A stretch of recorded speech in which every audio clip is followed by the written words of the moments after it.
अब ना किसी की आंख का तारा, कौन कहेगा राज दुलारा। अब रूठूं तो कौन मनाए, मेरी गलती पर समझाए। बिन माँ बाप के बचपन सूना, बुझ गई ममता की ज्योति। काश मेरी भी माँ। कीमत तभी पता चलती है, अरे जब वो चीज नहीं होती। काश मेरी भी माँ होती। मंच का भी ध्यान चाहूंगा अमित, थोड़ा ये को घटा दो, ज्यादा बढ़ा दिया। काश मेरी भी माँ होती, निर्मल जी, तो सपने रोज संजोती। काश मेरी भी माँ होती। नंद किशोर जी से मिला तो मुझे लगा इस सीने में, इस उम्र में भी देश धड़कता है, परिवार धड़कता है, हमारा अग्रवाल समाज धड़कता है, मेरे संस्कार धड़कते हैं। तब हिम्मत करता हूँ ये कविता पढ़ने की। हर मंच से नहीं पढ़ पाता, ऐसे श्रोता मिलते हैं तो पढ़ पाता हूँ।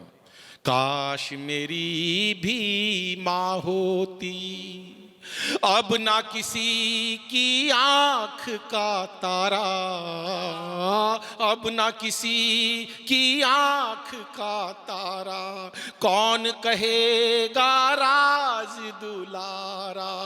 अब रूठूं तो कौन मनाए, मेरी गलती पर समझाए। बिन माँ बाप के बचपन सूना, बुझ गई ममता की ज्योति।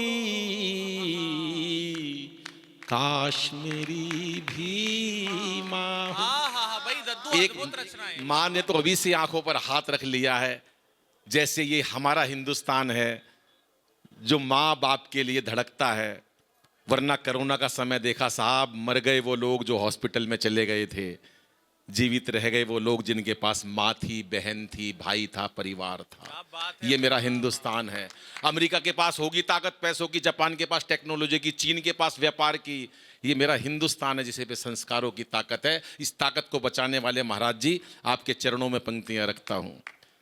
बुखार हो जाता है, आदमी की तबीयत खराब हो जाती है, मन कमजोर हो जाता है, भीतर से लगता है कि मेरी माँ, मेरी बहन, मेरी बेटी मेरे पास बैठी होनी चाहिए।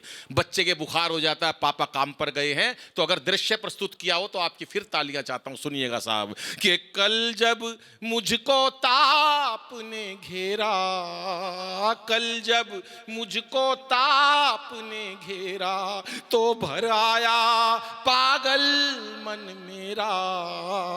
आंखों में उस माँ का चेहरा, लिटा गोद में दवा पिलाती, वो लोरी गा कर मुझे सुलाती। अरे मेरा मुन्ना डर ना जाए, पास मेरे वो सोती। काश मेरी भी माँ होती, काश मेरी भी। अरे मेरी कविता तो आज ऐसे सार्थक हो गई कि महाराज जी ने चश्मा उतारकर अपने आंसुओं को पोंछा है सर। इस बात पर भरपूर तालियां ये बजनी चाहिए कि जो संत हमने गद्दी पर बिठा रखे हैं, इस देश ने बिठा रखे, उस ईश्वर ने बिठा रखे हैं, उनके भीतर कितनी संवेदना पड़ी है, कितनी भीतर में संवेदना है। ऐसा व्यक्ति राष्ट्र और देश के लिए क्या कुछ नहीं कर सकता। जो कविता की ताकत है, उनको सुनकर उनकी आंखों में आंसू आ गए साहब। अंतिम 3 पंक्तियां पढ़ता हूं और अपना स्थान लेता हूं। महाराज जी, मेरा दुबई में मस्कट में कार्यक्रम था। ऐसी एक माता जी जो आगे आंसू पोंछ रही हैं, ऐसे बैठी हुई हैं, और एक 30-35 साल का बच्चा, उनका लड़का, जब मैं ये कविता पढ़ रहा तो कलेजे पे लगाकर ऐसे उनको बैठी हुई, और दोनों रो रहे, दोनों रो रहे। माँ की आंखों से भी आंसू आ रहे, बेटे की आंखों से भी आंसू आ रहे। मंच पे से मेरा ध्यान कविता पढ़ते पढ़ते उन पर पड़ा तो मैं बुरी तरह से रोने लगा। कविता मुझसे सुनाई नहीं गई है। पीछे संचालन महोदय ने मेरे को उठाया दोबारा कि अनिल कविता पूरी करो। जब मंच पर कविता पढ़कर नीचे गया तो उन्होंने पूछा, बेटा कहाँ से आए हो? मैंने कहा मैं दिल्ली से आया हूँ। मैं माता जी आप? बोली मैं रहती तो बम्बई हूँ, मेरा बेटा मस्कट में नौकरी करता है, इससे मिलने आई थी।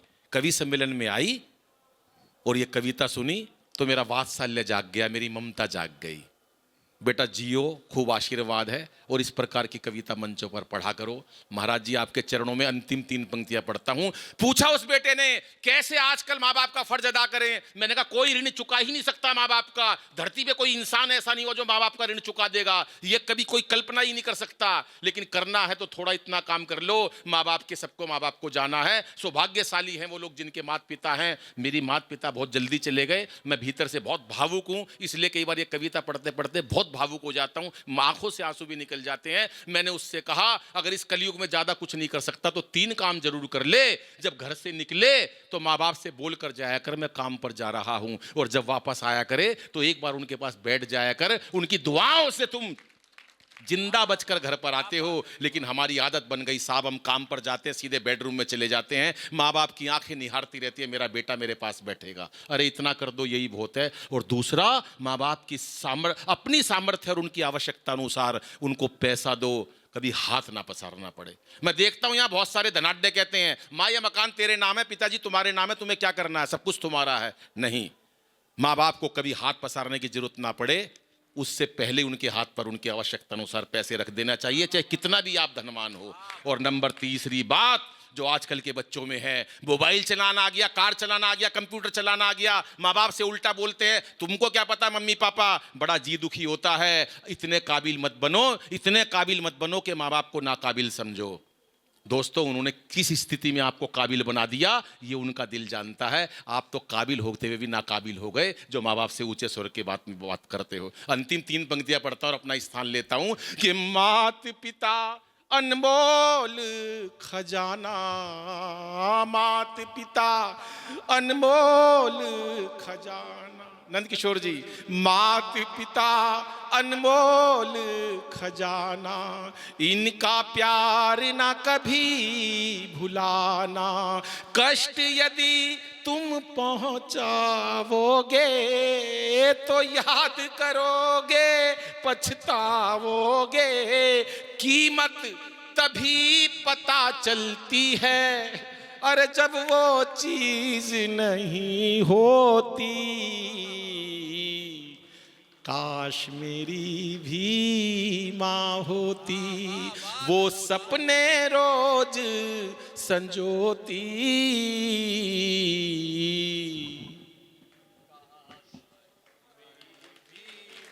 काश मेरी भी माँ हो।